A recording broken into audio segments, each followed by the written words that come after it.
Hey guys, tonight we travel back to a time when the scariest thing in the room was a fruit. A spiky, golden, gloriously unfamiliar fruit that had 18th century aristocrats absolutely spiraling. Imagine it, you're sitting at a candlelit banquet in a powdered wig the size of a small dog, and someone walks in carrying what looks like a weaponized pinecone dipped in gold. Conversations hush. Fans stop fluttering. People stare, confused, aroused, possibly both. The pineapple has arrived. Now, to you, it's just something you slice onto a pizza, or don't, depending on how controversial you like your toppings. But in 18th century Europe, especially Britain, this tropical fruit was the equivalent of landing a dragon in your backyard. Exotic. Costly. Entirely unnecessary. And yet, nobles couldn't get enough. Or rather, they could, and then promptly feared what they'd gotten. So, before you get comfortable, take a moment to like the video and subscribe, but only if you genuinely enjoy what I do here. Also, tell me, where are you listening from, and what time is it for you? Drop your location and local time in the comments. Now, dim the lights, maybe turn on a fan for that soft background hum, and let's ease into tonight's journey together. You're standing at the docks of a London port in the early 1700s. The air smells like salt, smoke, and whatever ships were using for toilet systems back then. Let's not dwell on that. A crowd gathers around a crate being lowered carefully from a merchant ship. It's been wrapped, crated, padded with straw, and marked with a symbol of sun and leaves, clearly, something important. The crate opens, and there it is. Your first pineapple. It's smaller than you imagined. Spikier. A little brown around the edges from travel. But even in its weary state, it gleams with promise. Someone gasps. Someone else bows slightly. A noblewoman faints delicately. This isn't just fruit. This is status. And for many Europeans in this moment, this is the first time they're laying eyes on a pineapple. A fruit native to South America and brought to European attention via Caribbean colonies and Portuguese trade routes, the pineapple quickly became the ultimate object of fascination. Exotic, rare, and, crucially, hard to grow. You trail behind the nobleman who bought the fruit. He holds it like a sacred relic, pausing for admirers. It smells sweet, citrusy, vaguely like sunshine if you could bottle it. One woman leans in and breathes deeply, eyes fluttering closed like she's in a fragrance ad 2 centuries ahead of schedule. But eating it? Oh no. Not yet. You follow the pineapple to the estate of its new owner, where it is promptly displayed in the drawing room. On a silver platter. Beneath a glass dome. Lit by candles. Protected like the crown jewels. Because at this stage, pineapples weren't produce. They were performance. You sit quietly on a chaise, watching guests come in to look at the pineapple. Some sketch it. Others write poems. One elderly man begins crying softly. It's a lot. Historians still argue whether this reaction was entirely sincere or part of the theatrical competition among the upper classes, but one thing's for sure, the pineapple had cultural gravity. Its scarcity gave it power. Its mystery gave it weight. And let's not forget, it was extremely perishable. A pineapple in the 1700s had roughly the shelf life of a mayfly with asthma. Between the long voyages and lack of refrigeration, a pineapple might make one glorious party appearance before beginning its slow, squishy demise. Which, naturally, only added to its mystique. The nobleman you're shadowing, let's call him Lord Humbert for fun, refuses to slice it. Not yet. Not until it's absolutely necessary. He's even hired a sketch artist to immortalize it before time or humidity do their work. The pineapple sits, regal and slowly softening, while a butler fans it gently as if fearing it might pass out. You overhear someone whisper, "Did you know the king paid 30 guineas for one last year?" 30 guineas. That's more than most people made in a year. For a fruit. You lean in to sniff it yourself. It's pleasant. It is pretty. But you can't help but wonder, what is it about this spiny little fruit that makes grown men tremble? The answer, it seems, is layered like a pineapple's own tough hide. It's a mix of imperialism, botany, vanity, fear of missing out, and the sheer anxiety of being outfancied at a garden party. For now, you sit back. Watch. Wait. The pineapple isn't ready to be eaten yet. It's still too glorious. Too powerful. Too new. And somewhere, just beyond your peripheral hearing, you think you can already catch the faint sound of someone panicking about where to put it during the after-dinner games. The pineapple, now perched like a royal guest on a silver pedestal, sits untouched in Lord Humbert's drawing room. No one dares ask for a slice. You watch guests tiptoe around it like it's a snoring bear with a golden manet. One man leans in close, adjusting his wig nervously, and mutters something about the eyes as if the fruit might judge him for being common. You're beginning to understand, this isn't just admiration, it's intimidation. The pineapple has crossed into the world of social power.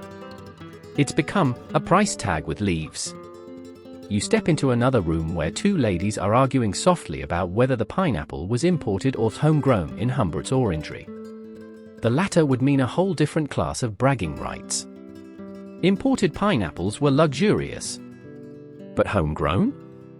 That was god-tier wealth signaling. Growing a pineapple in the English climate meant you had money not just for the fruit, but for the heating, the glass structure, the gardeners, the manure, and the literal years of effort it took to ripen one. You wander into the conservatory. Sunlight dapples across green vines, but your eyes are drawn to a locked enclosure, no joke, it's locked, containing one sad, stunted pineapple in a raised bed. A gardener hovers nearby like a nervous parent, misting the air with a spray bottle of rainwater he's probably been blessing under the moonlight. That's when you hear it, someone hissing through their teeth, £300 a year just to keep the heaters running. And you realize the pineapple has moved beyond luxury. It has entered obsession. At the height of pineapple mania, some estates spent more maintaining their pineapple operations than educating their heirs. Priorities. You move toward the dining room where Lord Humbert's butler is arranging the table for dinner. The pineapple will not be served, don't be ridiculous, but it will make an appearance. The fruit is placed at the head of the table, replacing the usual floral centerpiece. It glows in the candlelight. One guest reaches out to touch it, then recoils as if it burned them. The butler gives a single nod. We don't touch the fruit. And now comes the price. You overhear the cost breakdown from a young noble desperately trying to calculate how many other fruits he could buy for the same sum. A pineapple in the early 1700s could cost the equivalent of £5,000 to £8,000 today, depending on freshness, size, and whether or not it had a noble bloodline. Okay, not officially, but people treated them that way. It wasn't just the money, it was the risk. If the fruit spoiled en route from the Caribbean, you got nothing but a moldy, saggy pineapple-scented regret. If it arrived early and was eaten too soon, it could be unripe and fibrous. If you waited too long, it turned to mush. It was like playing poker with a very fragrant, tropical time bomb. You step back into the drawing room just in time to see Lord Humbert himself usher in a new guest. There's a hush as the man sets eyes on the pineapple. He blinks. Nods. Smiles. Then says nothing. Because what can you say, really? In this moment, the pineapple does all the talking. It says, I am so rare, so painfully expensive, and so violently tropical, that I make Versailles look like a shed. And it works. Everyone is impressed. Historians still argue whether the fear of pineapples was more literal, worry about the unknown taste, or possibly poisoning, or symbolic, stemming from a deeper anxiety that one could never quite earn their pineapple the way someone else could. One wrong move, and you're the guy who sliced it too early, or worse, dropped it on a marble floor. You hear stories whispered from behind lace fans. Of noblemen who locked their pineapples in cabinets. Of others who commissioned portraits with pineapples they didn't actually own, just rented. One woman supposedly fainted upon being served a slice of pineapple by mistake. It was meant to be garnish. She thought she was being poisoned. And here's the odd part, a lot of people who own pineapples never ate them. Some never had before. And so they feared what they didn't understand. Was it acidic? Was it safe? Would it inflame the blood? Did it awaken sinful desires? You wouldn't believe the pamphlets. You catch a glance at one such broadsheet discarded on a side table. The headline reads, "Strange effects of the eastern fruit upon the lower humors." Beneath it, a woodcut of a man in a powdered wig clutching his chest, tongue lolling. The fruit sits in the background, looking smug. Even science got involved. Some physicians warned that pineapples, being hot and moist in nature, could cause digestive dysregulation, or what we'd now call a bad day in the bathroom. Others said it had aphrodisiac qualities. That it raised the pulse. Awoke earthy energies. Which sounds fun, until you remember this was a society terrified of strong feelings. And so, nobles feared it. Not because it was dangerous. Because it might be. That little maybe was all it took. And so pineapples remained mysterious, untouchable, symbolic, and UN-sliced. You sit once more near the pineapple. It's just sitting there. But it's winning. You wake the next morning still full from last night's meal, yet somehow still mentally digesting the pineapple that no one ate.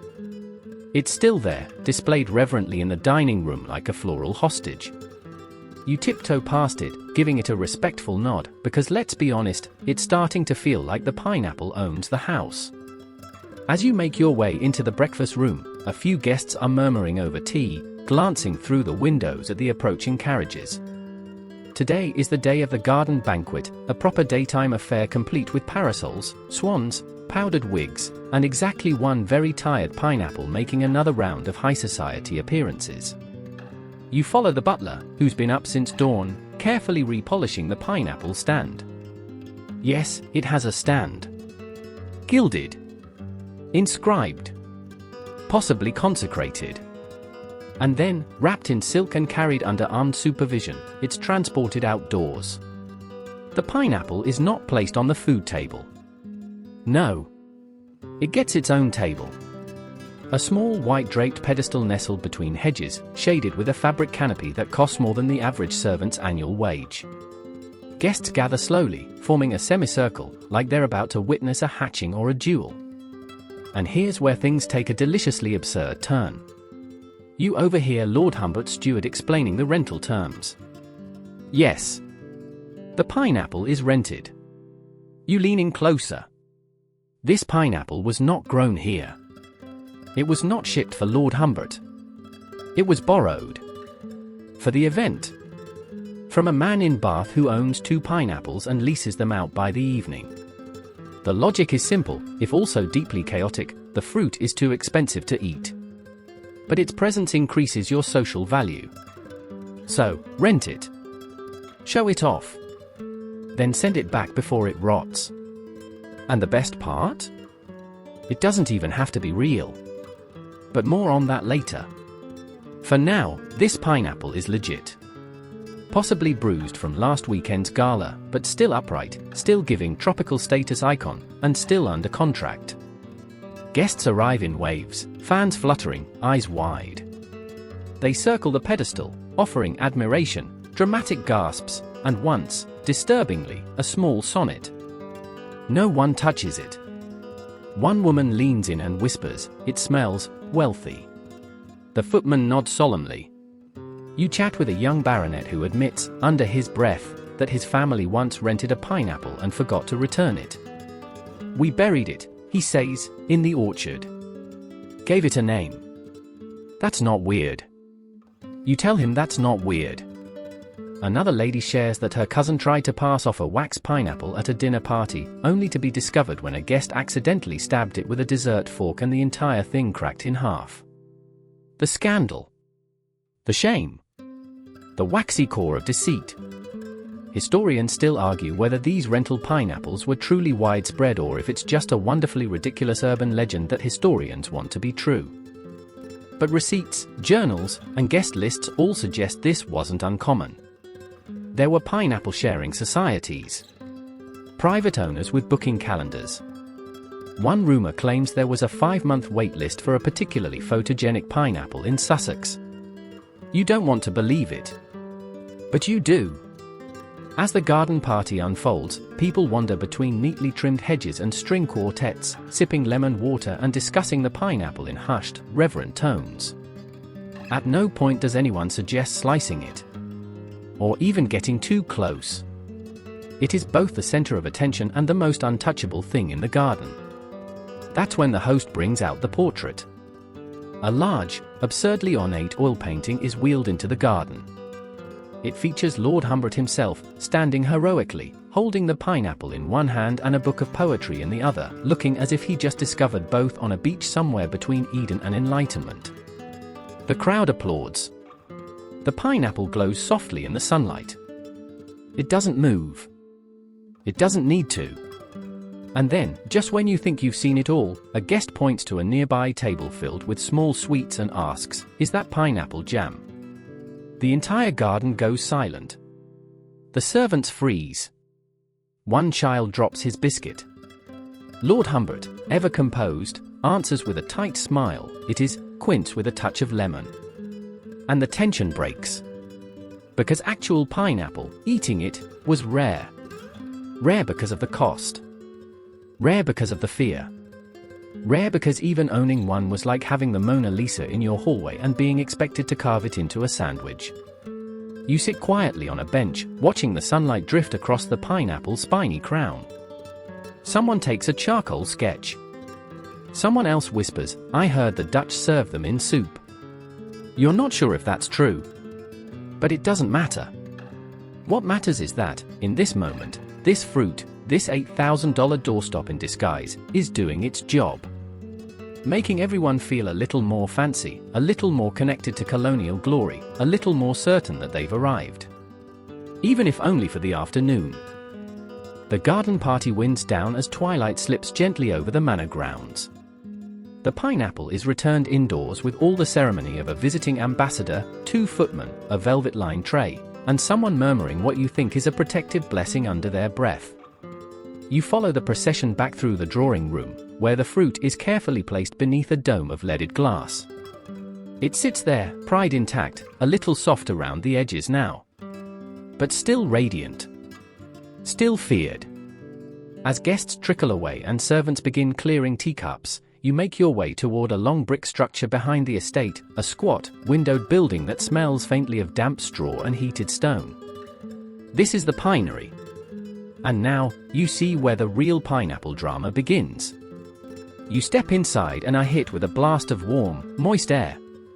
The kind of air that makes your clothes cling and your hair rebel. The pinery is lined with terraced planting beds, sloped glass ceilings, and long channels of brickwork running beneath the floor. And the smell? Equal parts earth, ferment, and horse. That last part is not an accident. Because 18th century pineapple cultivation, especially in England, was fueled by the unlikeliest of ingredients, manure. Specifically, warm, steaming heaps of it. You walk the rows, watching as gardeners in rolled sleeves shovel wheelbarrows full of horse droppings into brick-lined pits beneath the raised beds. The decomposition produces heat, which is then funneled up through the beds to create the tropical conditions pineapples need. One gardener wipes sweat from his brow and shrugs, "We call it the dung furnace." A noble name for a noble cause. And all this effort? All this smell, this steam, this brick heating architecture? It produces maybe a pineapple every 18 months. Maybe. Sometimes it takes 2 years. Sometimes more. If you're lucky. If the frost doesn't nip the leaves. If the manure stays warm. If the temperature doesn't dip too low. If someone doesn't forget to rotate the glass covers on overcast days. Historians still argue whether pineapples were ever truly viable in England's climate, or if the entire pinery movement was a stubborn act of pride. What's certain is that the method worked just enough to keep the myth alive. And it wasn't just the building that was expensive, it was the labor. Each pinery could require up to 8 full-time staff, monitoring the heat levels, checking the leaf tips, adjusting the humidity, and recording daily conditions in neat little journals. You spot one of those journals now, open on a wooden table, inked with delicate script. April 4th, Maine fruit shows signs of blushing. Horse heap refreshed at dawn. No frost expected. You close it gently and move along, passing a particularly prized pineapple in a raised bed. It's small, greenish, and shaped like a very judgmental hand grenade. A plaque in front of it reads simply, Sir Lionel, Year 3. You do not laugh. Not in front of Sir Lionel. In one corner of the pinery, a young boy is rubbing oil into the glass panes to keep them from fogging overnight. Beside him, a senior gardener is unrolling what looks like a series of damp cloths and laying them over the base of the bed. Keeps the temperature even, he says. And it keeps the roots from panicking. Yes, apparently, pineapples panic.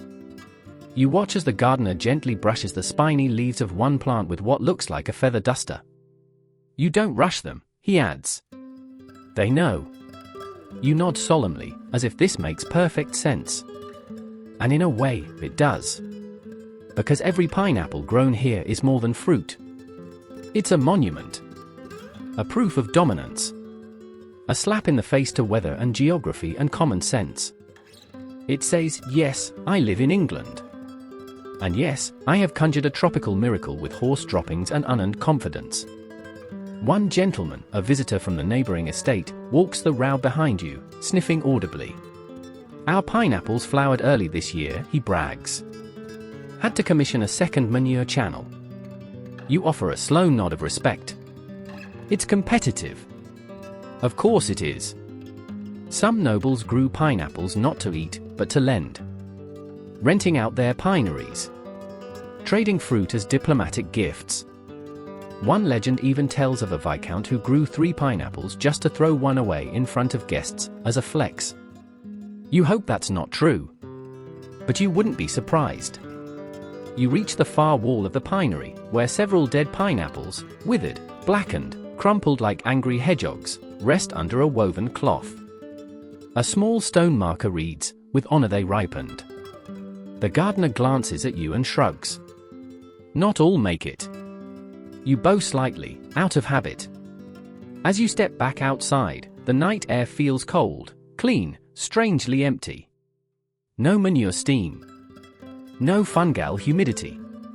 Just stars and a faint breeze from the hedgerow. You glance back at the pinery, its brick chimneys puffing faintly in the dark, and realize something strange. These pineapples? They might be the most coddled, high-maintenance, over-celebrated fruit in all of human history. And for a few decades in the 18th century, they absolutely earned it. You return to the manor the next morning to find the household in a mild state of panic. Not frantic, not scream in the hall's chaos. But a kind of hushed, aristocratic horror. Something has happened. The pineapple is missing. You blink, unsure if you've heard correctly. You scan the drawing room where it once stood, its pedestal now empty save for a faint sticky ring and a fallen petal from last night's flower arrangement. The dome is tipped to one side. The butler looks pale. The gardener is standing completely still, clutching his notebook like a holy text. Lord Humbert enters, robe askew, powdered wig not yet applied. That alone signals crisis. His voice is low. Check the coach house. Check the orangery. Check the pinery again. Someone whispers, could it be a theft? It could. And it is. You are now tangled in the unlikeliest of true crimes, a pineapple heist. You follow a cluster of servants combing the grounds, checking hedges, inspecting baskets, even lifting geese as if one might be hiding a whole tropical fruit beneath its feathers. A groundskeeper uncovers a trail of crushed thyme and bent grass leading toward the eastern wall. And that's where they find it. Or part of it. A discarded pineapple crown. Still green. Freshly severed. The rest is gone. Back at the manor, Lord Humbert is seated like a Roman senator mid-crisis. Find out who knew about the rental, he mutters. Cross-reference with anyone who touched the display table. This isn't just a fruit theft. This is social sabotage. Because if word gets out that the pineapple was stolen, especially before being returned to its owner in Bath, reputation will suffer. Invitations may dry up. That portrait from the garden party? It becomes comedy. The power of the pineapple only lasts as long as the illusion holds. And someone has broken it. Historians still debate whether actual pineapple thefts were common or more like exaggerated dinner party gossip. But documented cases do exist, letters between nobles complaining of fruit gone missing, and even court records mentioning appropriation of exotic produce. The term pineapple crime might sound absurd, but it was very real to those living in a world where fruit had currency. You trail the investigation. A coach boy is questioned. A kitchen maid swears she only dusted near the pedestal. A rival noble from 3 counties over is briefly considered a suspect because he's always had a shifty gaze and opinions about tropical fruit. Then, just after noon, a breakthrough. A stable hand confesses, tearfully, and only after being told the pineapple could not be replaced. He didn't eat it. He sold it. Sold it. To a man from London. The details spill out like soft fruit flesh. The stable hand, underpaid and tired of mucking stalls, was approached last week by a shadowy figure during market errands. The man offered 10 shillings, for access to the estate and a guarantee of 1 ripe pineapple. And last night, under cover of dusk, while the garden party wound down, the transaction happened. Quick. Silent. Almost elegant. The buyer fled in a hired carriage, the pineapple wrapped in linen. You expect outrage. Screaming. Punishment. But Lord Humbert just slumps into his chair. Because it's already too late. The pineapple, once admired, once guarded, once feared, is gone.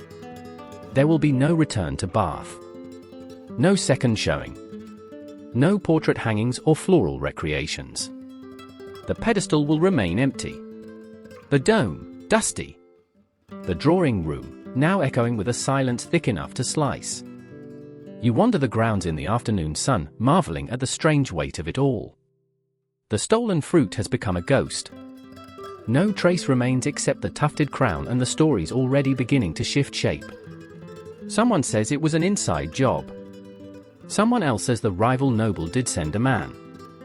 And a few whisper that the pineapple never really existed, that it was wax all along, and the whole panic is staged. You sit beneath a tree, watching dragonflies flicker over the reflecting pool. The world continues. But in the manor, everything is changed. And it gets stranger still. Because that night, in a neighboring town, a pineapple appears at a dinner hosted by a certain Lady Hemsworth, a known rival of Lord Humbert's and a woman with a fondness for drama. Her pineapple? Mysteriously fresh. Unusually familiar. Lord Humbert hears the news 3 days later. He doesn't speak of it. But he does order a full repainting of the garden party portrait, this time, without the fruit. And so the story becomes legend. You pass through the household a final time, glancing one last time at the empty stand in the drawing room. It looks smaller now. Sadder. Like it knows. And you realize something important. It wasn't just that the pineapple was rare. It was that it could be lost.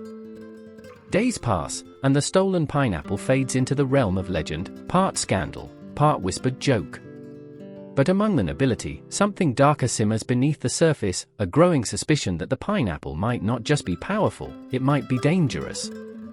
You're seated now in a heavy-walled study where the air smells of beeswax, ink, and dusty moral panic. A clergyman in starched robes is reading aloud from a small, dog-eared tract titled The Fruits of Temptation. His voice quivers with barely contained urgency. And lo, he intones, the pineapple, imported through ports of sin, doth awaken not just the senses, but the shameful desires of the flesh. You blink slowly. Did he just call a fruit sinful? He did. You sip tea politely and let the words wash over you. Because tonight, you're witnessing something important, the moral fear of pineapples. It begins, as these things often do, with confusion.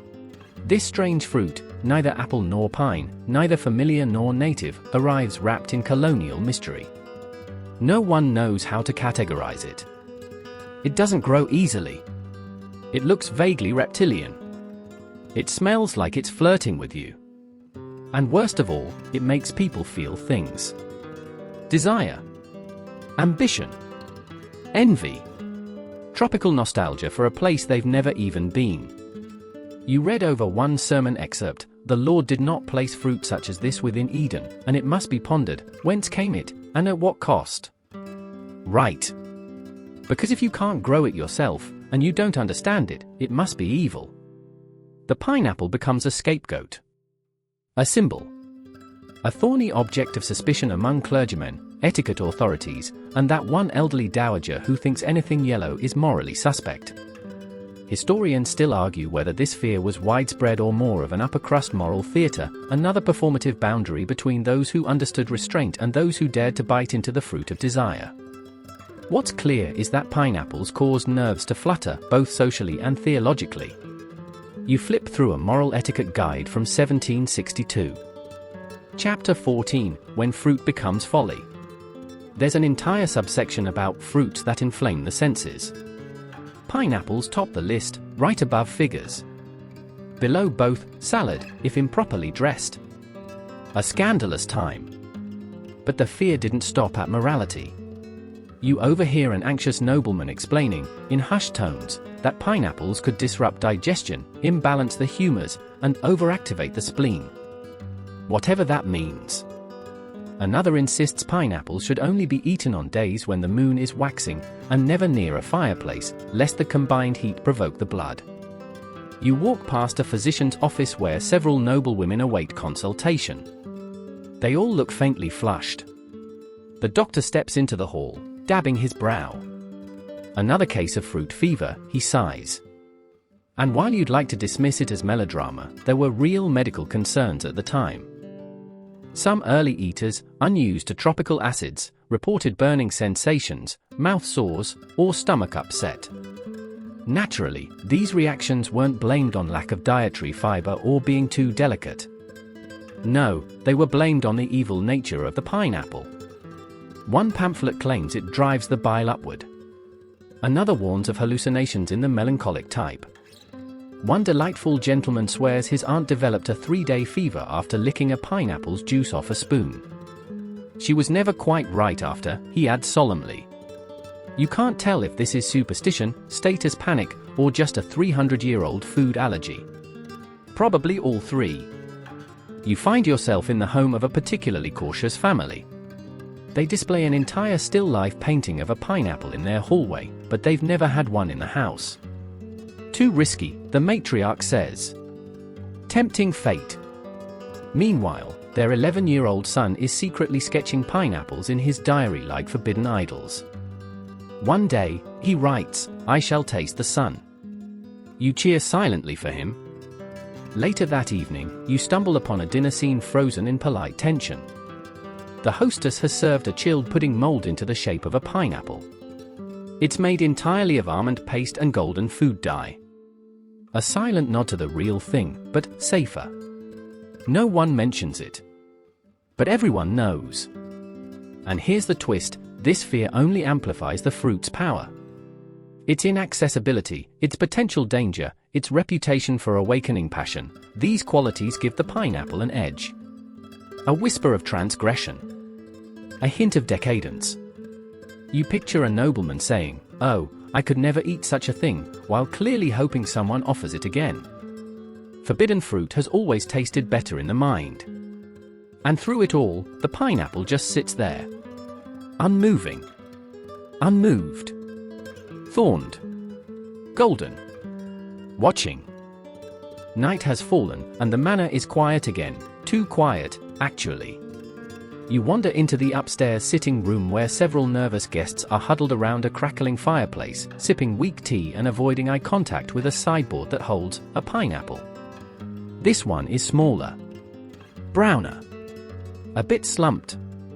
Possibly bruised from transport or too much handling. But it has stirred something in the group, an air of paranoia, of dread. One guest, wrapped in an embroidered shawl, leans toward you and whispers, "They say a man died." After tasting one, you raise an eyebrow, gently. "A whole pineapple?" "No," she says gravely. Just the edge. And suddenly, you're swept into the deep, murky waters of pineapple poison panic. It starts, as so many strange fears do, with the unknown. The fruit, after all, isn't native. It's alien. Strange to touch. Its juice tingles. Its scent is heady, almost indecent.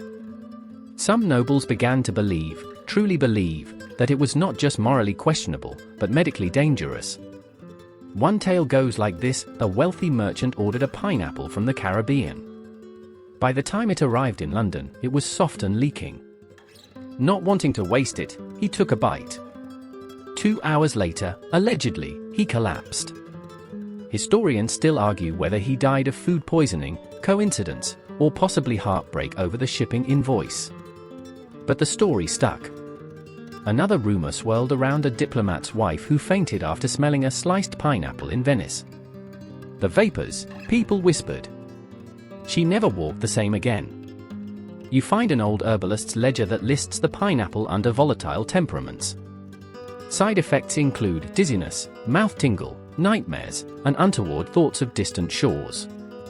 Of course, in reality, pineapples contain a powerful enzyme called bromelain, which, yes, can mildly irritate your mouth, especially when the fruit is underripe.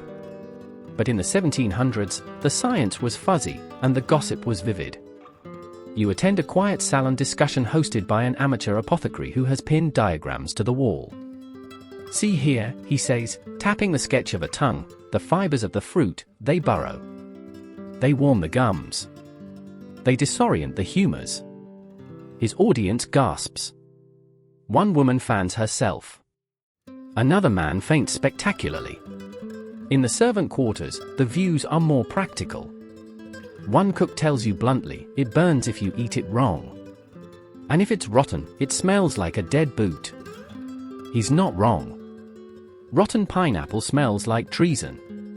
But upstairs, in gilded halls where fear is more fashionable than fact, the whispers continue. You sit at a late-night dinner party where a pineapple is presented, not to eat, but to honor. It's placed on a mirrored tray, surrounded by marzipan leaves. The hostess raises her glass to exotic blessings, and the restraint to survive them. Everyone chuckles nervously.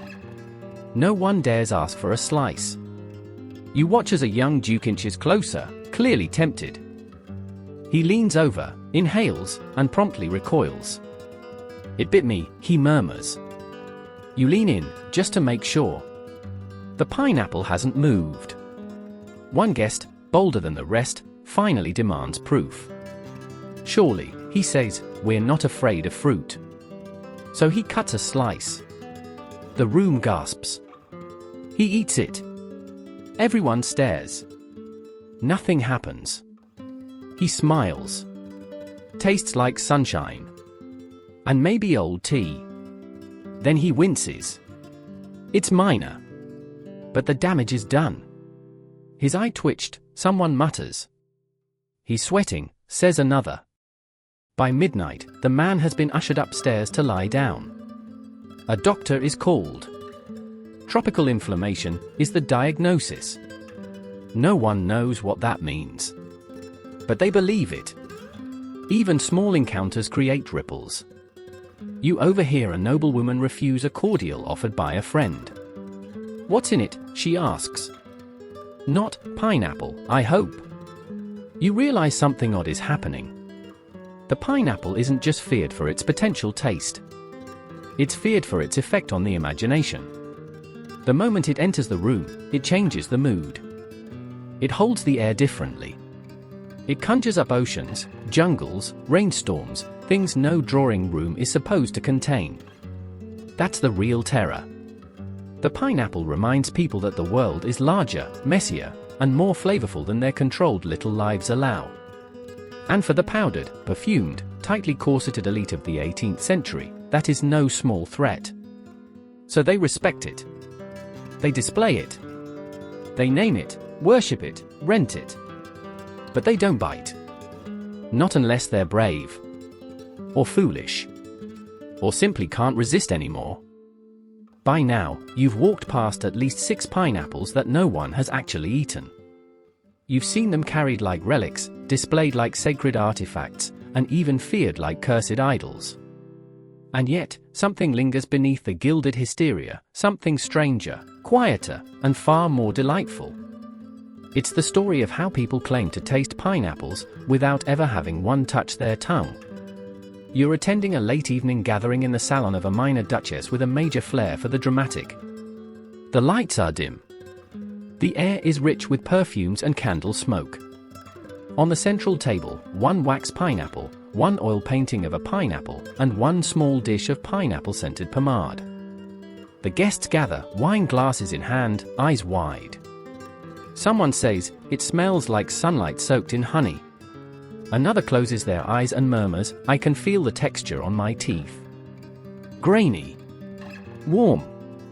You realize, with the creeping certainty that only the sleep-deprived can know, that no one here has ever tasted pineapple, and yet everyone swears they remember it. This is the phantom flavor effect, and it is in full bloom. A lady recites the supposed taste from memory. It begins sharp, then blossoms into syrup. Like biting a cloud made of caramelized thunder. You pause. That's not how fruit works. But in an age when only the very richest could afford to import or grow pineapples, and even then, rarely chose to eat them, the collective imagination filled in the gaps. Artists painted them with golden halos. Poets described them as nectar-wrought daggers. Philosophers argued about whether the fruit's taste could awaken the soul or lead to moral decay. You pass by a parlor where a group is playing a parlor game. Describe the pineapple. The rules are simple: no tasting. No touching. Only memory and imagination. My cousin in Holland once had one. A gentleman begins. He said it was like a mango, but angrier. Another woman offers, "It tastes like apple wine and regret." A footman nearby whispers, "It's like lemon that got a job in Parliament." The room bursts into sleepy laughter. You sit by the fire, listening to these ghost-tongued testimonies, and realize something incredible: the pineapple is doing something few foods ever do. It is creating collective memory without contact. A myth in real time. A flavor people think they've had simply because they've seen enough paintings, poems, and party conversations about it. Historians still argue whether this phenomenon was deliberate, an upper-class affectation to seem worldly, or whether people truly began to believe they remembered something they'd never experienced.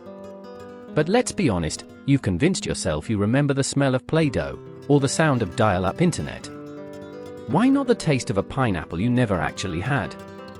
You stroll into a library and find a botanical encyclopedia from 1767. The pineapple's description is vivid and poetic, full of adjectives like divine, ambrosial, and humbly searing. The author ends the passage with a sly note, "I have not myself tasted one, but have spoken with many who have." A pineapple sommelier in powdered shoes. Later, in the kitchen, you catch a cook experimenting with flavors. She's boiling quince with honey and lemon, adding a splash of vinegar and a pinch of cardamom. Almost there, she says, tasting it. Not pineapple, but it feels like one. She offers you a spoonful. It's bright, warm, sharp, and oddly nostalgic. It tastes like stories. And that's the thing, imagine pineapple flavor became a genre. Cooks tried to fake it. Bakers shaped cakes to resemble the fruit. Apothecaries crafted syrups and lozenges promising the thrill of tropical refreshment, without the risks of foreign soil. It didn't matter that it wasn't real. It mattered that it could almost be. You settle into a velvet chair as another nobleman stands to toast the evening. To the fruit we all remember, yet never quite knew. May its flavor stay forever, slightly out of reach. And around you, everyone nods, glasses raised. Not to memory, but to possibility. The next morning greets you with birdsong and the soft thud of hooves on gravel as yet another delivery cart rolls into the estate. But today, there's no buzz of anticipation. No murmurs of a new pineapple's arrival. This cart carries linen, soap, and a letter. You follow the steward into the drawing room, where Lord Humbert reads the message in silence. His expression does not change, but his eyebrow rises half a millimeter. You've learned that's as good as a gasp. The letter is from Baron Thistlecroft, a peer known more for his envy than his elegance. And it reads, with perfectly curved ink, "We hear Lord Humbert's pineapple is resting. Should you wish, we are happy to loan ours for next week's soiree." Loan. The word hovers in the air like a gnat. Lord Humbert does not reply. He simply folds the paper, places it on a silver tray, and mutters, "Thistlecroft's fruit tastes like moss." And that's when you realize, this isn't just about pineapples anymore. This is about pineapple one-upmanship. You watch it unfold over the next few days as noble families across the countryside begin escalating their fruity flexes in a genteel arms race of absurdity. At one estate, a host commissions a chandelier shaped like a pineapple, over 5 feet tall, made of crystal, and suspended precariously above the dessert table. At another, guests are invited to dine in a greenhouse filled with pineapple-scented steam, piped in using an elaborate brass mechanism that hisses like an offended kettle. You overhear 2 ladies at market debating whose family once had 2 pineapples at the same time.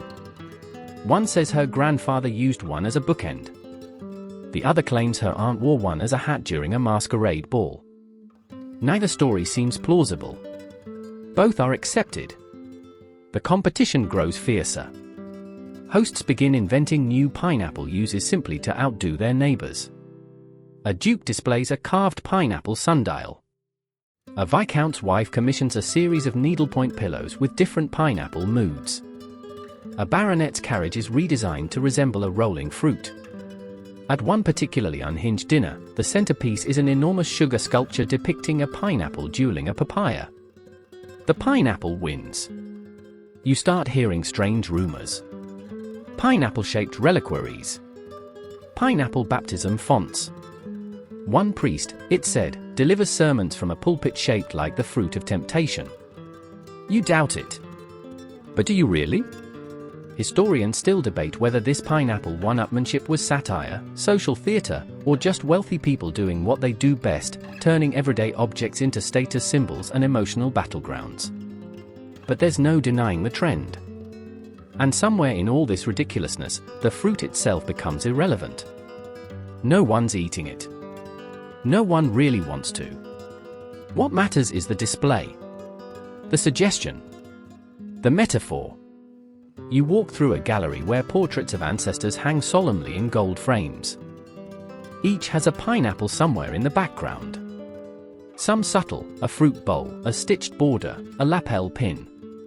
Others less so, a woman holding one like a torch. A man gazing at it like a lover. One entire family standing in a field of them, dreamlike and unconvincing. It's become a kind of shorthand.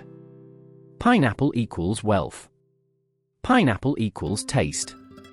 Pineapple equals victory over the limits of climate, distance, and common sense. And in that world, a fruit that costs more than a servant's annual wage has to mean more than just lunch. You pause in front of a final portrait. It's of a child, no more than 6, wearing a stiff suit and a shy expression. He holds a pineapple in both hands. His grip is careful, almost reverent. You wonder if he was allowed to keep it afterward, or if it was sent back to Bath. Later that week, you attend a grand affair at the home of Lady Aloan, a woman whose reputation for spectacle precedes her by at least 3 carriage lengths. She greets guests from the top of a double staircase wearing a gown embroidered entirely with pineapple motifs. Yes, even the bodice. Yes, even the sleeves. She smiles without teeth. "We're serving pineapple-flavored air tonight," she whispers. And you realize you've stepped into the realm of pineapple performance art. In the ballroom, the decorations are intense. Wallpaper with repeating pineapple clusters. Ice sculptures shaped like pineapples mid-waltz.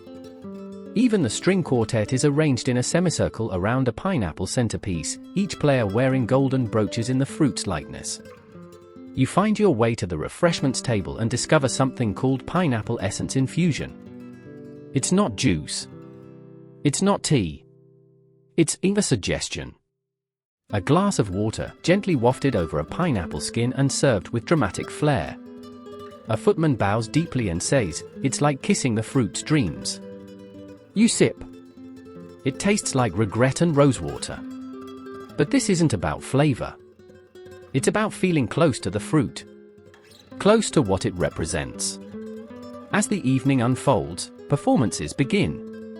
One actor dramatically reenacts the arrival of the first pineapples using interpretive dance and a papier-mâché ship. Another recites a sonnet titled O Thorn Joy of Foreign Soil. Someone plays the harpsichord while blindfolded and surrounded by pineapples, claiming the fruit heightens musical sensibility. You sit with a nobleman who's watching this unfold, eyes glassy.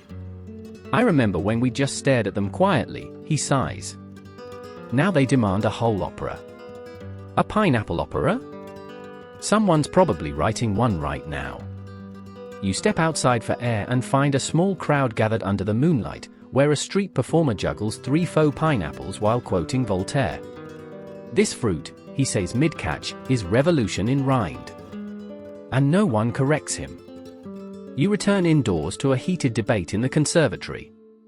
One gentleman is arguing that pineapples should be introduced into national heraldry. Another insists they've already replaced roses as the true emblem of civility. A woman wearing pineapple-shaped earrings leans over and whispers, "It's just a fruit, you know." But the glint in her eye suggests she doesn't believe that either.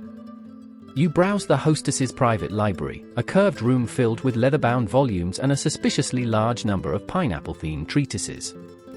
One book, entirely handwritten, is titled A Compendium of Pineapple-Inspired Moods.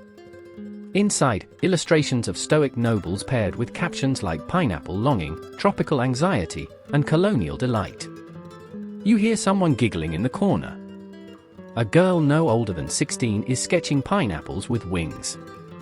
"I think they dream of flying," she tells you, "but they're too heavy with importance." You don't know what that means. But it feels right. Historians still debate whether pineapple-themed performances like this were sincere expressions of admiration or tongue-in-cheek mockery. But either way, they existed, and they flourished. The fruit that once sat motionless on velvet is now acting. Or rather, being acted around. And something strange begins to dawn on you.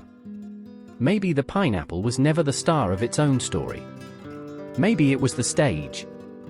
The elegant backdrop onto which every longing, vanity, fantasy, and pretense was projected. A blank, spiky canvas of gold and green. You return to the ballroom just in time for the final act, a solo violinist playing a sonata inspired by the emotional texture of pineapple flesh. The notes are soft, sharp, unexpectedly bitter. A hush falls. And as the music fades, so does the night. The guests leave, dazed and thoughtful. Lady Eloan stands alone on the marble steps, watching the last carriage disappear. She looks pleased. Or exhausted. Or both. You walk past her, offering a small nod. She replies, "Next month we do mangoes." Of course you do. You awaken the next morning to the sound of rustling leaves and an overly enthusiastic peacock. The manor is quiet now, yesterday's theatrics have dissolved into polite hangovers and distant gossip. But as you walk through the garden paths, something else draws your attention. A gardener is inspecting a row of carefully cultivated pineapple plants, yes, pineapples grown right here in England, which shouldn't be possible, and yet, here they are. Welcome to the world of pineapple botany and colonial clout. The gardener tips his hat as you approach. "Imported from Barbados, these ones," he says, gently brushing a speck of dust from a fruit's crown. "Took us 3 years just to coax them into blooming." And there it is, the empire, neatly encapsulated in one smugly ripening fruit. You learn that for 18th century aristocrats, it wasn't enough to merely own a pineapple. No, the real prestige lay in growing one on British soil, as though sheer willpower, and an enormous staff, could defy nature itself. This led to the creation of pineries, elaborate glass structures built specifically to cultivate pineapples in cold climates. Some were heated by stoves. Others relied on massive compost beds composed of, you guessed it, horse manure. The air inside? Tropical, moist, and ever so faintly barn-like. You tour one such pinery behind the estate. Its brick walls hold in the heat. Its glass panes are fogged from the inside. The air smells like sap, steam, and social anxiety. I stoke the compost twice daily, the gardener explains. Have to keep the temperature stable. If the fruit gets chilled, it'll sulk for months. Sulking pineapples? You nod respectfully. Historians still argue whether pineries were more about science or status, but they were unquestionably expensive. Only the wealthiest could afford the labor, fuel, and patience required. For some estates, just one fruit a year was considered a triumph. Inside a nearby study, you find old horticultural journals brimming with pineapple obsession. Diagrams of root systems. Cross-sections of flowers. Detailed descriptions of how to whisper encouraging words to a stubborn plant. Some gentlemen prefer French. I favor Latin, one entry notes. Of course, this domestic cultivation was never just about fruit. It was about empire, the ability to transplant foreign goods into the heart of the homeland, taming the exotic into the ornamental. Maps from the period often placed pineapple-growing colonies prominently, as if the fruit itself radiated prestige. Explorers returned from voyages clutching seeds and saplings like treasure. We found gold, one report reads, and a most peculiar fruit with a crown like Neptune's own. And while pineapples were celebrated in British estates, their actual origin stories were more complicated, tied to the brutal realities of colonial plantations, forced labor, and land exploitation. But up here in the English countryside, such details rarely made it to the dinner table. Instead, the fruit became a symbol of soft power, a thing to show off, to paint, to compare. An elegant way to say, I control what should not be controlled. You return to the garden where the gardener is now gently polishing one of the more promising fruits. Won't be ready till Christmas, he mutters. But when she is, the Duchess wants her on a silver platter, surrounded by violins. You nod again, because at this point, that sounds perfectly reasonable. Then he says something that stops you. Thing is, we don't even eat lem. Too precious. Too few. They'll sit on the tables till they rot, and then we start over. You glance at the glistening fruit. It is lovely. It is doomed. And suddenly, you feel a strange kinship with this plant, sweating quietly in a miniature greenhouse, beloved yet untouchable, grown for admiration rather than nourishment. You wander back toward the manor, the gardener's voice echoing behind you. It's not about the taste. It's about having done it. The empire in miniature. A fruit with paperwork. A botanical trophy. And still, just a fruit. You return indoors to the bustle of the morning market, a noble's market, of course, which means no shouting, no haggling, and far too many powdered wigs for such a casual setting. Merchants stand behind velvet-covered stalls selling everything from imported teas to wigs pre-scented with rosemary. But the real draw, as always, is the display of pineapples. Or so you think. As you approach the stall, something seems off. The pineapples are too perfect. Too symmetrical. Too shiny. One of them glints in the sunlight. You lean in and tap gently on the skin. It clinks. Fake. Welcome to the surprisingly lucrative world of wax pineapples and edible deceptions. The merchant, noticing your interest, beams with pride. The finest artificial pineapples in London, he declares. Guaranteed to fool your most discerning dinner guests. He lifts one from the display and offers it to you. It's heavier than expected, cool to the touch, and smells faintly of lavender. We sent them for authenticity, he adds. Or mystery. Depends on the client. You wonder how many of these have appeared at elite soirees, flanked by flickering candles and overly confident toasts. You wonder how many were ever even meant to be eaten. Historians still argue whether this trend started from practicality, after all, real pineapples rot, or whether it was simply another way to show off. Likely both. When something is rare, fragile, and stupidly expensive, it becomes safer to fake it. Just ask anyone with a display-only cake or a purse they'll never open. You stroll through the market, past displays of faux fruit wrapped in silk, shaped in sugar, cast in ceramic. Some are so realistic they have imperfections painted on, a browning edge, a soft divot. One even has a fake wormhole, which seems committed. Nearby, a shopkeeper is selling a pineapple cordial, a drink made from gooseberries, lemon zest, and a splash of rosewater. It's what people think pineapple tastes like, she explains with a shrug. Sometimes that's better than the real thing.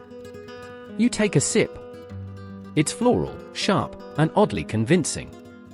Like sipping a memory that was never yours. Back at the manor, you find a servant arranging the drawing room fruit bowl for visiting guests. He places the wax pineapple carefully, surrounded by real grapes and figs. They'll never notice, he says. Most haven't seen a real one anyway. And that's the game. The illusion holds because no one wants to break it. At dinner parties, guests would compliment the host on the boltang of the centerpiece without ever cutting it open. One etiquette guide even offers tips on how to gesture meaningfully toward a fruit you have no intention of touching. You flip through a hostess's notebook and find her tallying pineapple sightings, who has seen which display, and when. Must rotate wax versions every third week, she writes. Lady Granville beginning to suspect repetition. You chuckle softly. And then, in the corner of the room, you spot something peculiar, a pineapple cut in half. It's wax on the outside. But the inside? Cake. Lemon sponge with caramelized sugar and orange peel. A deception within a deception. A pineapple-shaped dessert pretending to be a real pineapple pretending to be a different fruit entirely. You feel your brain soften slightly. Later, during tea, a guest gestures to the pineapple centerpiece and says, "It's lovely. Have you tried the new painted wax types from Bath? Much less flammable." And that's the final, charming absurdity. The real danger is not the pineapple's taste or enzymes or symbolism. It's the candle hazard. You imagine a dinner party going up in flames because someone leaned too close to a wax fruit. You imagine the host shouting, "Save the centerpiece." And you imagine the fruit slowly melting under the chandelier, finally relaxing into the form it was never meant to hold. This is the legacy of the fake pineapple, all the prestige, none of the pulp. A triumph of form over function. A fruit designed not to nourish, but to nod toward nourishment. And yet, somehow still satisfying. You're in the upstairs parlor now, where the sun filters through gauzy curtains and everything smells like beeswax and aging upholstery. The mood is somber. A maid tiptoes past holding a black armband. The butler is wearing a necktie that seems respectful. A silver tray carries a single white rose. And on a small pedestal in the center of the room sits a pineapple. Or rather, what's left of one. It's soft at the base. The crown droops. A ring of fruit flies circles solemnly. You, dear listener, have arrived at the pineapple funeral. Yes, they really did this. It begins with silence. Guests arrive dressed in muted tones. The fruit is displayed in a dark wood case, resting on velvet, surrounded by sprigs of rosemary for remembrance. One lady whispers, she was a good fruit. Noble. Generous in scent. A man dabs at his eye with a lace handkerchief. Someone begins to play a slow dirge on the harpsichord. You try not to laugh. You fail quietly. These ceremonies weren't exactly common, but they weren't unheard of either. In the rarest cases, when a particularly famous pineapple passed its prime, or was damaged in transit, noble families hosted mourning rituals. Think of it less as grief, and more as a last flex. A final performance. A way of saying, this fruit mattered. And you weren't worthy to taste it. The hostess, dressed in tasteful mauve, stands to give the eulogy. This pineapple saw us through 4 dinners, 2 salons, and one particularly enlightening game of charades, she begins.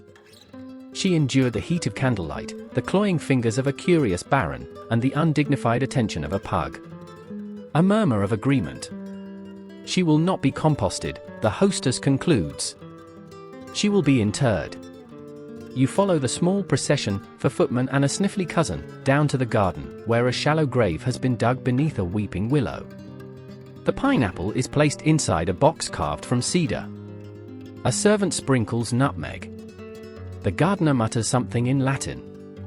And then, they cover her. Just like that. A tiny marble marker is placed at the head, Ananas, 1776 to 1777. Fruitful in spirit. You wander away, stunned. But this isn't the end. You discover that many noble households kept pineapple journals, tracking the lifespan of each fruit. One entry reads, "Arrived bright and firm. Displayed in blue salon. Fainted on the 4th evening. Retired with honor." Some historians still debate whether these funerals were genuine or performative satire, but enough journals, paintings, and satire prints survive to suggest at least some people took them seriously. You think back to the gardener, the one who told you the pineapples sulk. You wonder what he'd say about this one, laid to rest under willow branches and whispers. Back in the parlor, guests gather for one final toast. To those who never ripened in vain, the hostess declares, raising a glass of chilled cordial. To those who softened in service, the room murmurs, "Here, here." And then they drink. You sip your cordial slowly. It tastes of lemon, memory, and a faint hint of moldy resolve. The evening grows cooler now. Shadows stretch across the manor's corridors, and the scent of wax and dried lavender fills the air. You pass through a quiet hallway lined with old engravings and botanical diagrams, some elegant, some borderline unhinged. All of them feature pineapples. But tonight, you're after something rarer, the truth behind the pineapple's slow fall from nobility. Because here's the thing, like powdered wigs, whalebone corsets, and inviting smallpox into your bloodstream for immunity, the pineapple's status couldn't last forever. You step into the old library, where a baronet's grandson, more interested in geology than fruit politics, sits cross-legged on the floor with a stack of shipping ledgers and merchant catalogues. He looks up and shrugs. They started showing up everywhere. Kind of ruined the mystique. He's not wrong. As shipping routes expanded, colonial outposts stabilized, brutally, and more greenhouses took root across Europe, pineapples became more common, still expensive, but no longer astronomical. What was once an apex luxury item slowly trickled down to the merchant class, and eventually, even to people who ate them. Shocking. One letter from a London hostess, dated 1799, complains that Mr. Cartwright served pineapple slices with his roast, like some tradesman in disguise. It was, for a time, unthinkable. Pineapples were to be adored, not devoured. But society had changed, and the fruit that once represented the unreachable elite began appearing in puddings, jams, and jellies on tables that no longer had footmen. You run your fingers along the spines of old cookbooks. One is stained and creaky, its title almost worn away. Inside, a recipe for pineapple posset sits between eel pie and beef tongue. No mention of display trays. No velvet cushions. Just cut, stew, and serve. And just like that, the pineapple became ordinary. Well, ordinary for those with sugar access and servants to carve it. You sit beside a rusted trunk in the attic, flipping through gossip columns from the 1830s. One caricature shows a middle-class family seated stiffly around a pineapple, each member holding a knife and fork like it's a turkey. The caption reads, "The exotic has come home to roost." Still, the elite didn't give up quietly. For a while, they fought to rebrand the pineapple as a design motif rather than a food.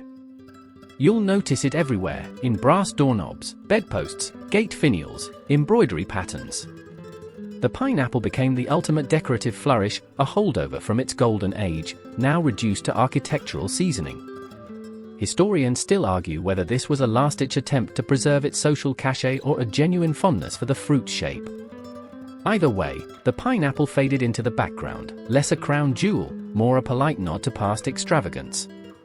You step into the guest room where an old wallpaper peels at the edges. Faded pineapples march up the wall in pastel rows. A whisper of a time when this fruit could stop conversations. Now it barely stops mold. A final journal entry catches your eye. Lady Beatrice Winthrop, writing in 1847, "We served pineapple preserves at breakfast." George didn't blink. The magic is gone. But it was lovely, while it lasted. You imagine her setting down her pen, stirring her tea, and looking at the cut glass jar on the table. Inside, golden fruit, soft and sweet, no longer dangerous or divine. Just breakfast. You sit with that for a while. Not every fall from grace is tragic. Some are just inevitable. The pineapple didn't lose its charm. It simply stopped being rare. And in a world where value was measured in unattainability, that was enough to end the fantasy. Still, echoes remain. A gate carved with pineapple finials. A bedpost shaped like a fruit you never knew you needed. A cocktail umbrella nodding at a centuries-old rivalry between taste and status. You rise from your seat in the attic, brush off the dust, and descend the stairs, one slow step at a time. Down below, in the darkened hallway, the fruit bowl sits in the quiet. Empty now, but still expectant. The house has settled into silence now. The embers in the hearth pulse gently, like the heartbeat of a sleeping animal. You move slowly, slippers whispering across old stone floors, back toward the room where the first pineapple you saw, days ago, or maybe just hours, sat beneath its glass dome. It's gone. In its place is a modest porcelain bowl, filled with walnuts. And just like that, it's over. But the memory lingers, and tonight, you're ready to explore the most curious legacy of all, why nobles once feared the pineapple.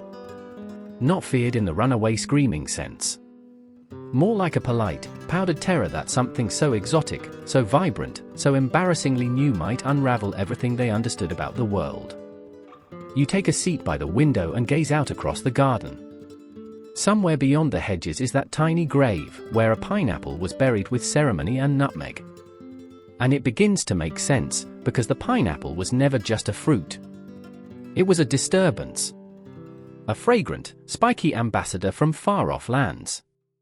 A reminder that the world was larger, stranger, and more flavorful than many aristocrats were prepared to accept. For all their wealth, the upper classes were obsessed with order. Etiquette. Predictability. Everything had its place: clothes, conversations, cutlery, even emotions. Then came this ananas komosus. Too bright. Too juicy. Too foreign.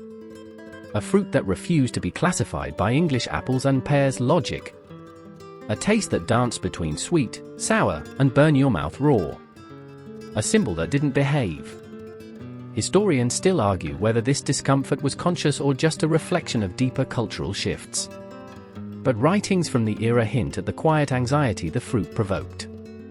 One nobleman warned that the proliferation of tropical fruit may inspire restlessness in the servant classes. Another grumbled that the sensual vigor of the pineapple may erode the noble virtues of restraint and temperance. You sip from your teacup, which, naturally, has a tiny pineapple motif at the base. Always watching. In art, the fruit began to appear in cautionary tales, paintings of overindulgent nobles surrounded by exotic fruit and looming doom. In literature, it crept into metaphors for temptation, corruption, even madness. A comedic play from 1782 features a character who eats an entire pineapple and proceeds to make unfortunate romantic declarations to the family dog. A satire, sure, but also a whisper of worry. Because what if this fruit did loosen something? What if it unlocked longing? Longing for travel, for novelty, for a world beyond formal dances and arranged marriages. Even the act of tasting a pineapple was a little dangerous. It didn't behave like other fruits. It tingled. It pricked. For some, it caused mouth sores or allergic reactions. One overly dramatic lady fainted during her first bite and claimed she'd been poisoned by paradise. Another lord's physician reportedly banned him from further pineapple consumption, citing tropical excitability. Fear and fascination, dancing on a silver fork. And so, while some nobles embraced the fruit, others kept it safely locked in glass domes, admiring from a distance. Much like how they treated the colonies themselves. Exotic. Profitable. But not to be touched too directly. You glance across the room at the wax model under its bell jar. It shines dully in the low lamplight. Harmless now. But once, This fruit represented everything the aristocracy couldn't quite control, which, of course, only made them want it more. And now, finally, the house sleeps. Candles gutter. Clocks tick. Even the peacock outside has given up its endless commentary. So you close your eyes and imagine that spiky golden fruit resting on velvet, whispering temptations in a language older than empire. You imagine the hush that falls when it enters a room. You imagine the breath held between admiration and fear. And in that breath, you drift. The night has grown still, and so have you. The corridors of the past are quiet now, lined with ghostly fruit bowls and silk-draped tables that no longer need to impress. That pineapple you followed, through ballrooms, gardens, jewels of reputation, and wax-fumed theaters, it rests now, not in velvet or on a pedestal, but somewhere soft in memory. Less a fruit, more a feeling. A ripple of curiosity preserved in amber. Breathe in, gently. Let your body melt into whatever holds you. Let the weight of velvet dreams and perfumed candlelight dissolve into the hush of now. Picture yourself beneath that weeping willow, where the most mourned fruit in English history sleeps beneath the soil. The wind sighs through its leaves. The grass bows a little in the breeze. Even the soil seems to hum. Everything slows. There's no rush to wake. No urgency to remember. Just you, floating beside stories that once rustled silk and crackled in firelight. You were never just visiting a manor. You were strolling through the sillier corners of history, where pineapples were feared, worshipped, and never eaten. And now, as the fruit's glow fades into dreams, your thoughts follow. Dimmer. Softer. Still. Sweet dreams.